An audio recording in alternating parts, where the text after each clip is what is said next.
el hermano de Cartoon Dog, aunque también es un perro.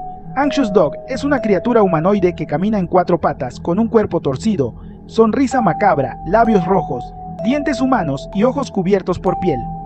Su cuerpo es delgado, con extremidades largas, 3 dedos en cada mano y un aspecto que parece salido de una pesadilla.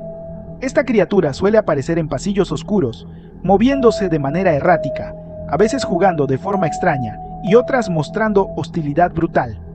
Lo más impactante es su habilidad para camuflarse como un inocente galgo blanco. Sin embargo, si lo miras de reojo o a través de una cámara, su verdadera forma se revela.